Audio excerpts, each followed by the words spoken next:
What's up, YouTube? It's your boy Mark Dark, and I'm back with another video. If you're new, if you love the Shy, go ahead and hit that subscribe button, like the video, and leave your theories, comments, everything down below. Now today we're going to be talking about the Shy Season 5, Episode 9. This is the recap. Now I'm going to try my best to focus on all the key points in this episode. If I miss anything, you guys let me know down below. And as I said last night, we smoking on that Q pack, man. I did not want to see the OG be taken out like that. I wanted more, of the storyline between Q and DTa, but, I predicted earlier on in the season that I felt like something was going to happen between the two, and I would not be surprised if DTa was going to be the person that took him out, which he ended up doing in this episode. So down below, I want you guys to let me know, how do you feel about DTa taking out Q? Did you want to see more of it? Was you happy? And what do you think is going to happen next within this whole storyline? Now, I hope that Emmett will be okay. I know DTa is about to invest in Smokies, and he's going to be talking to some people in the higher ups, right?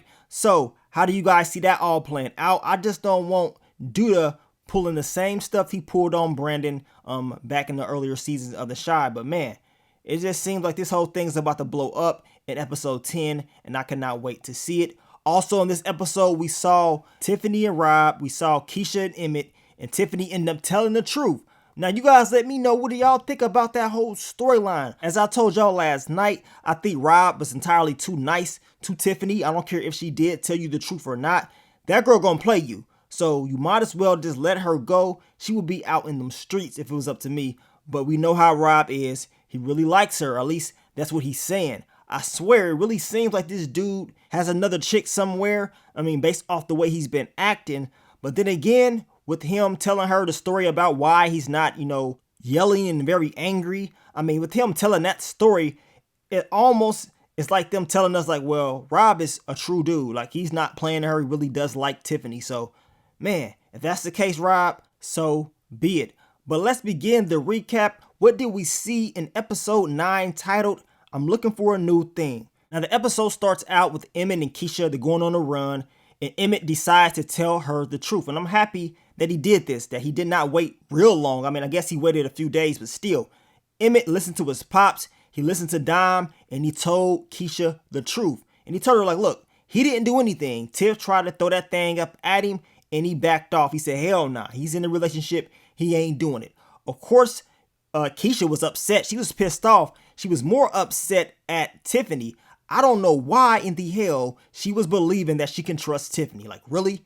Now, I understand that Tiffany and Keisha was real close with their friendship, but the way that Tiffany's been acting lately, oh, hell nah. It would not surprise me at all on some of the things that she's willing to do and some of the things that she did do. And by trying to, sleep with Emmett, that was something that Keisha didn't like. You know what I'm saying? She didn't like that at all. And of course, she had, some feelings about that, and it carried on throughout the earlier parts of the episode. Now, Darnell and Jada, they're talking about the wedding. And this man, Darnell, he done had 3 weddings already, right?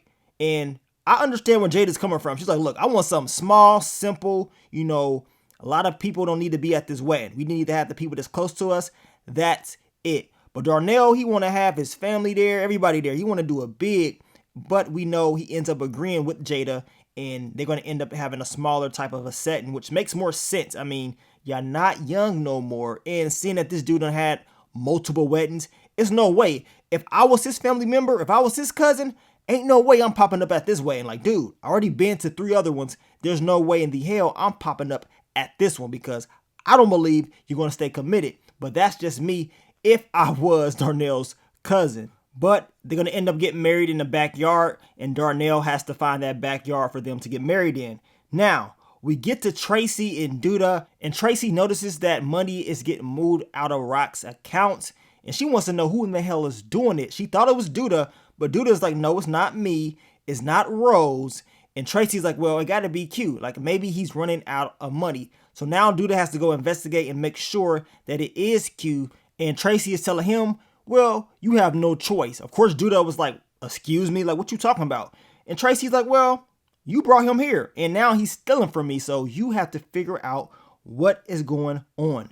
Now, we get to Treg and Fatima, and we're getting the same story, y'all. Each and every episode, Fatima's pissed off at Treg because he's taking all day to come out and tell the truth. She wants him to just, accept that they can be together. But we know Treg is running for this whole city council, and he doesn't want people knowing, but eventually he's going to have to come out and tell the truth. It really seemed like after that conversation that Fatima was looking like she would just tell everybody herself. That's the look that she was given. I told you that's what I predicted. I don't know if it's going to happen, but man, this whole thing with Treg coming out, it's going to get messy, especially if he continues to try to hide it. Now, we get to Keisha and Emmett.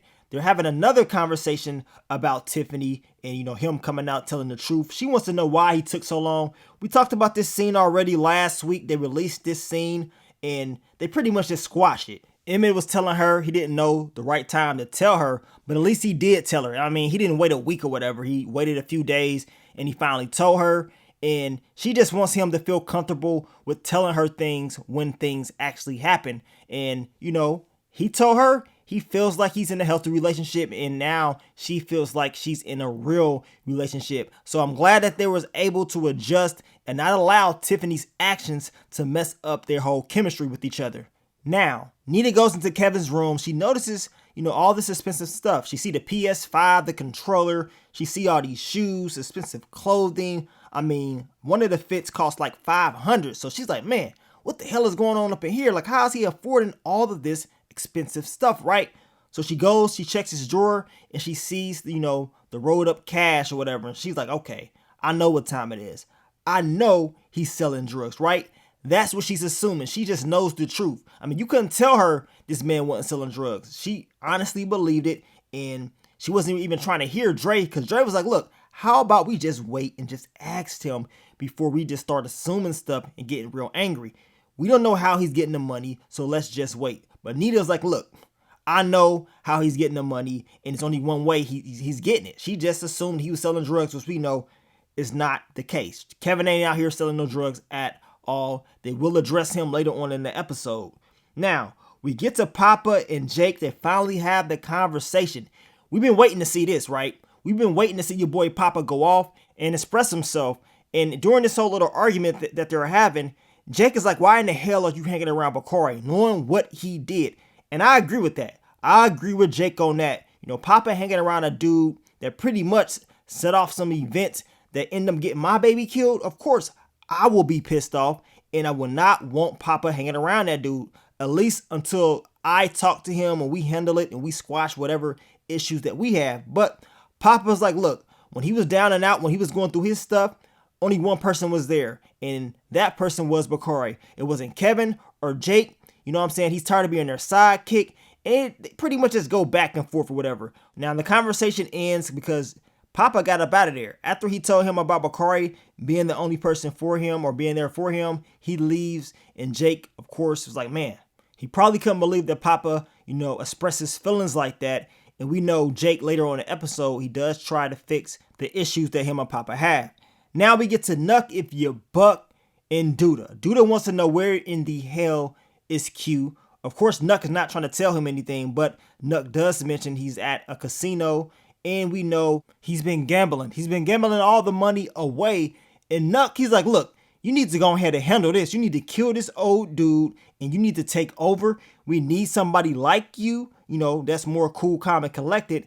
And we don't want Q anymore, right? Now, DTa is talking about how he's not in that life no more, and be careful on what you ask or whatever. But we know deep down inside, DTa is thinking about this because he's tired of Q his damn self, especially the way, Q's been treating him this season. So, of course, that's running through his head. He's probably like, man, if I eliminate him, I can get back in, at the level that I want to be at. And I don't got to take his orders. Now, we get to Tiffany and Rob. And Tiffany, she's honest. She's like, look, I tried to sleep with Emmett. Rob is pissed off. He's like, man, so what happened? Did you stop or did he stop?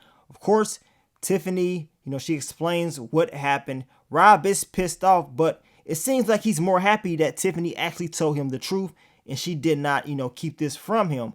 I don't know about y'all. As I told y'all earlier, she be gone. She be out there on those streets. Ain't no way she living up in here doing the things that she's done. And as I told you guys, Rob, he might as well cut his L's. Cut those losses, let her go. You can easily find somebody else. The way he's moving, it really does seem like Rob may have something on the side, but based off that conversation about him not, yelling and, how he saw things growing up, he didn't want to be that way. So maybe there's nothing else. Maybe Rob and Tiffany, they gonna be good. But like I told y'all, if that was me, it's no way in the hell I will be, hooking up with some Tiffany or being with her, knowing what she's capable of doing and knowing what she will probably continue to do if they end up staying together. But Tiffany definitely did not deserve, a good ending in this episode. It should have been straight up arguments. It should have been back and forth, and it should have been breakup time. But I guess that's not going to happen, at least as of right now. But that could easily change in the future. Now, Nina and Dre, they confront Kevin, and Nina's not playing around. She wants to know what the hell is going on with all this money, how he's getting it, and of course she does assume that it's all drug money. But Kevin's like, look, no, that's not drug money. This is from gaming. It is, popular, and that, it is some competitions that I was in and I've won money. Now, of course, they want proof. Kevin probably could have easily proven this to them, but he didn't feel like doing it, and he felt like, him telling them the truth, they could mess things up for him. And that's understandable. That's his perspective. I mean, if he would have just showed them the proof, he probably would have never got into that whole argument with them and it would have been cool. But nope, Kevin stormed off and he left them a roll of money and he told them, you're welcome. So I already know they was pissed off on the way that he ended up leaving the whole conversation. And we know later on in the episode, he's going to take that money to Simone. We're going to talk about that one. Now, we get to Rashad and Tiara. And Rashad, he's trying to have a conversation with Tiara. He wants to talk about the little special moment that they had in the last episode when he was clapping those cheeks. And to be honest, Rashad probably caught feelings. You know what I'm saying? He was loving that. Now, Tiara, it's a little bit different for her. Yes, she does like Rashad, but it doesn't seem like she likes him like that. And it seems like she's more of an opportunist. And she pretty much told us this at the beginning of the season. So Rashad was kind of shook, like, damn, like, you don't got no heart or nothing like that. Well, this girl's been here before, you know what I'm saying? It's nothing to her. She only was messing around with Trey because of an opportunity. That's it. She only for real was messing around with you because you was nice to her and Trey was not showing her the attention that she wanted. So you was there. She took advantage. My question is, did he knock her up? That's what I want to see. I don't know if they want to, go that route, but that would be a hell of a plot twist if she ended up getting knocked up. But knowing Tiara, she probably want to keep the baby anyway, seeing that she's an opportunist. I believe she doesn't think Rashad can really offer her anything of value, so she would probably go the other route, but you guys let me know. Now, we get to DTa and Tracy, and DTa, he is telling Tracy his game plan to go ahead and just knock off Q, recruit Nuck if you buck, and at the same time, he will be controlling Treg in the political office, right? So he has eyes everywhere. He feels like that's the best move, and Tracy does not necessarily agree with this. She tells DTa he's sounding like his old self, and DTa tells her, well, maybe that's who I am, right? And Tracy's like, well, Q, he's the father of my son. I don't know about all that. And DTa was like, well, your son is not here anymore. Now, I don't think he was trying to offend Tracy. He was just speaking his mind because he felt like, Q is no good.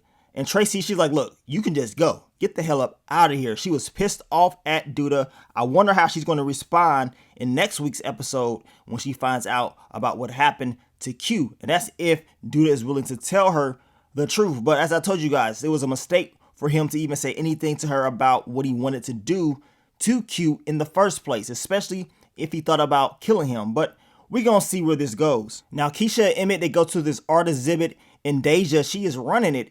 And they end up finding out that these art pieces are very, very expensive, right?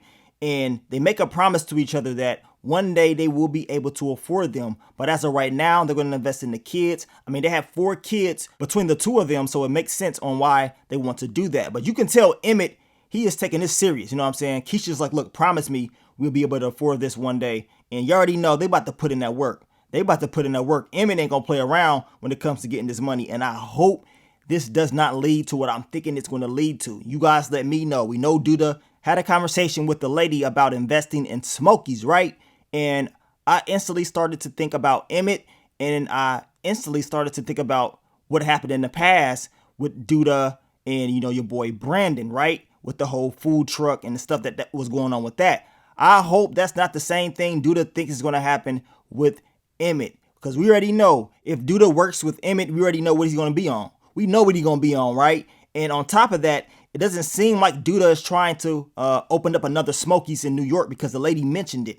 So it seems like he's trying to stay local. And if he's trying to stay local, I see it being some issues for Emmett down the line. But I hope, Emmett does not feed into any of this and he does better than Brandon. And that's if they want to go that route with this whole storyline. But you guys let me know how y'all see it playing out. Now, we get to Bakari, and now it's time to say sorry. He's, trying to step up, be a better person, and he pretty much made a deal with Lynnea and Papa that this is what he would do, right? So he goes over Jake's spot. Jake's pissed off. He's not trying to even have a conversation with Bakari. But Gemma, she's willing to hear what he has to say, and he says sorry, and Gemma's like, look, it's not your fault. But Jake is like, hell nah.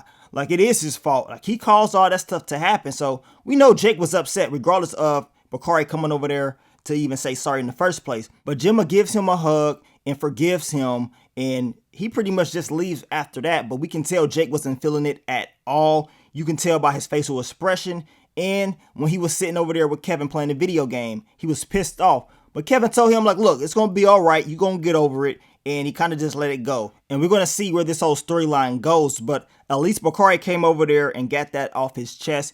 And his character is starting to turn. Turn for the good, right? Usually when characters start to do things good, bad things happen. So hopefully, that negativity can get out of Bakari's life. Now, we get to Master Marshawn. Your boy D-Ray Davis has showed up in person to Smokey's, right? Emmett is happy as hell at first. But once he realizes that Master Marshawn ain't what he really is or what he presents on social media, he's pissed off. Emma's like, dude, so you out there smashing? Like, what's going on with you? You're not celibate or whatever. And Master Marshawn is like, look, man, I'm just like you, man. I'm trying to keep my head above water. I just did this to, pretty much get a lot of followers and friends. And Emmett couldn't believe it. He's like, dude, you got to pay. Like, you ain't getting no free food. And we learned that his girl that he was with, a lot of the things that Master Marshawn was doing was because of her. It was her idea and she wanted her cut. So, of course, Emmett was upset about that. But him and Master Marshawn, they continued to have a conversation. And he's like, did you finish the challenge while you talking about me? And Emmett was like, hell nah, I didn't. But Emmett did give him his props on helping him find his girl, which we know him and Keisha, they reconnected and everything is good with that. So they ended on a good note. But it was good to see D-Ray in the show. And I want to know if they're going to bring him back for next season. Now, we get to Papa and Jake, and they're on Papa's little pulpit or whatever, and they're talking about what happened between the two. They're trying to keep it PG rated, but Jake, he keeps saying the N-word. The boy had me cracking up. But Papa was just upset about Jake, his friend, not coming to him, letting him know what happened between, Gemma and him. And Jake is like, look, it was hard for him to even tell anybody, and he didn't even know how to deal with it. They didn't even know what they was going to do. Now, of course, he is sorry that he didn't tell Papa, but, it was just a difficult thing for him. Now, Papa just wants Jake to open up more, I guess, come over more, hang out with him, and hopefully that can fix their whole friendship. But Papa was like, well, you taking our friendship for granted because you think I'm always going to be here no matter what. And that's not the case. You got to invest in this friendship. So that's all Papa wanted. And Jake is willing to do that. You guys let me know. Did y'all think this ended well? For a minute, I was like, man, this is about to be just like Stranger Things. We know Will was pissed off at Mike because Mike was moving on with girls and all that stuff. And he wasn't telling Will about everything. He was pissed off. And we know Will was deeply in love with Mike. I'm glad that didn't end like that in this show. But y'all let me know what y'all thought about that. Then we get to Bakari and Lynnea. She done snuck him up in the room. You already know Dre and Nina would be pissed off if they knew what that girl was doing. But just like I predicted, I knew Lynnea had a soft spot for Bakari because of her brother. With her brother catching the body and what she's been through, seeing that trauma and pain, knowing that her brother is not really a bad person, Bakari explained like, yeah, I'm not a bad person. I'm not a monster. Because we know Bakari, he took out Ronnie. But he did that for a reason. And he's been through a lot, right? And we can see like the connection between the two. We know this is going to grow. And Lynnea's like, you got me. Because Bakari's like, man, I don't got nothing. And she ended up motivating him to go out there and write. She said, if Kevin can go out there and be a gamer and make money, you can be a writer. You can, have your own book. So now it seems like Bakari is taking that next step, that he's doing something positive in his life. I just hope this whole thing can continue for Bakari. And we saw the two end up making out. They, had that first kiss. Hopefully Bakari does not mess this up. Now, we get to Kevin and Simone, and I want to know what y'all think about this. Kevin's like, screw all this. My mom's, they tripping, going through my stuff. And I'm making this money with this game and stuff. I can't have them all in my business. So he wants to have his money at Simone's spot. He wants her to hold it. I don't know about y'all, but I would not be giving my money to Simone. I mean, I understand that's his girlfriend. He trusts her or whatever, but I think something's going to happen. It's going to backfire, which I can be completely wrong. Now, if y'all was Kevin, who y'all gave that money to if y'all wanted somebody to hold it? I mean, if I can think of anybody, I guess I would have probably gave it to like Emmett or whatever. Because if Emmett messes up, he's going to give you the money. He's going to pay you back if he screws you over or whatever. And we know that Emmett and Kevin, they had a little bond going on. We ain't really seen them two conversate like that like earlier seasons, but they did have a connection in the past. And I believe Kevin can trust him because Emmett is responsible. He has a history of managing money. So I think that would have been a good move. But then again, Kevin, he's a kid. He's probably thinking like a kid. And he was like, man, whoever I'm going to give this to is not going to be an adult, right? So that's probably one of the main reasons he thought of Simone to do this for him. But you guys let me know what y'all would have did with that money. Now we get to Dante and Tiffany's conversation. And in my opinion, this conversation alone, this scene right here lets us know the approach that Tiffany is about to take. She's not trying to hide the conversation or anything, probably like she would do in the past. And Dante, he started tripping out once he saw your boy Rob in the background. He's like, man, how tall is that dude or whatever? And he thought he probably can take advantage of Tiffany, get what he want, and that he was going to be all good like in the past. But no, it seems like Tiffany is willing to change for Rob. And as I told y'all, I don't know nobody like Rob that will sit up here and allow this girl to do what she has done. But then again, it is what it is. Some guys do allow this to happen. And Rob is one of those dudes. Y'all let me know what y'all think about this. Do y'all believe Rob, he got somebody on the side, or is he really in love with Tiffany? Like he really wants to make this work.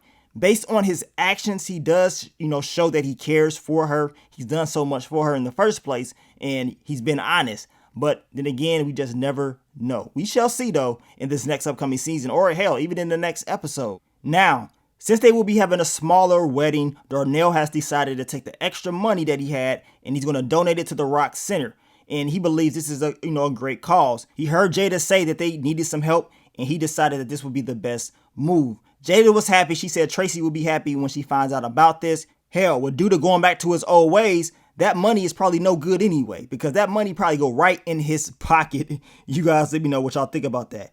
Now, Rashad is having a conversation with Treg. He's feeling bad because of what he's done with Tiara. I mean, he told Treg, like, what you feeling betrayed? But we know Treg wasn't talking about that. He was talking about Fatima. He wants to, reveal his truth, right? And he feels like Fatima is his soulmate. But the whole time they're having this conversation, you could tell Rashad is just feeling like, man, I should tell him the truth, and, is eating him up inside, right? Now, Rashad tells Treg that he would rather have him tell the truth and lose than to lie and win. And we know Rashad, he's talking about himself for real. Eventually, he's going to tell Treg the truth about Tiara, and it's just building up, and he's, looking for that perfect time to tell him. I think it's going to happen in the next episode, and I will not be surprised if Treg is upset about this. But then again, Treg, he's all over Fatima, so he should not really give a damn. But we gonna see how that all plays out, and we gonna see if Treg is finally gonna let people know, what's going on in his life. And Rashad goes outside. He's having a conversation with Bakari, and Bakari lets him know that he wants to be a writer or whatever. He's gonna, end up making his own book. And Rashad is happy for him. The kid is finally out there doing something positive, and it seems like the two, they both got good news, because Rashad tells him that he wants to open up his own vintage shop, and he wants to sell old school stuff. So hopefully that works out great for him. Bakari is like, look, I'm going to come in there. I'm going to buy some stuff from you. Bakari didn't even know what a CD was. There's no way. You know what I'm saying? CDs ain't that damn old now. CDs is not that old. They still sell them in the stores. I know it is a streaming era right now, but man, that was funny seeing that Bakari didn't even know what a CD was. Now, we get to Keisha and EJ. EJ is doing well with this whole school stuff. She's, preparing him to do better in school, right? And EJ is like, look, can we tell my moms? Can we do a video call, let my moms know how good I'm doing? And Keisha's like, hell no, we ain't doing that. I'm not video calling no damn Tiffany at all, because we already know she don't like her. She felt like Tiffany betrayed her. And she's like, look, we can wait till your dad get back, and then he can make the call to Tiffany. But y'all know that conversation gonna happen. Tiffany and Keisha, they're gonna have another conversation. It's not gonna be as great as that first one. Now, we get to the end of the episode. Duda decides to go over and meet up with Q, and the Triple OG has met his fate. It is time. And I wanted to see more of Q's character. I did not want him to be taken out just like that. But that's what happened. You know what I'm saying? That's what happened. Q is not here anymore. Your boy DTa decided to go ahead and get him up out of here. We smoking on that Q pack. And he didn't even give him time to say anything. I mean, he barely said a word or whatever. And your boy DTa pulled that strap out, hit him with 2 of them, dropped him off. Now, Q did tell him, like, look, I always knew you wasn't shit. So at least Q was able to tell him that. But man, your boy Q ain't here anymore. Like I told you, I wanted to see more of his character. This whole thing is going to blow up because now DTa feels like he's at the top. He feels reborn once again. And I got a feeling he's going to be more dangerous than he was in the past. And now it seems like we're right back where we were in, I guess at the end of season 4, where DTa was the issue. And Treg, he got him up out of there. It seems like that's what's going to happen in the season finale. That it's going to be Treg and Marcus, he's back. And everybody wants to get rid of DTa. But I don't know if it's going to work out this time. I don't know if they're going to be able to do that. We're going to see. We know Treg had that video. We're going to see if that's going to play out the right way. But we know a strap is pulled out on Jake. So that may be all a part of DTa's whole game plan to control Treg. But you guys let me know, man. What do you think about this episode? I can't wait for the season finale to see what's going to go down. I will be breaking down that trailer for you guys probably in a few days. Give people time to watch it. And we will discuss what's going to happen next. But I want to thank you guys for all the love, all the support. And I will catch y'all on the next one. But let me get up on out of here, man. It's your boy Mark Dark. I'm out.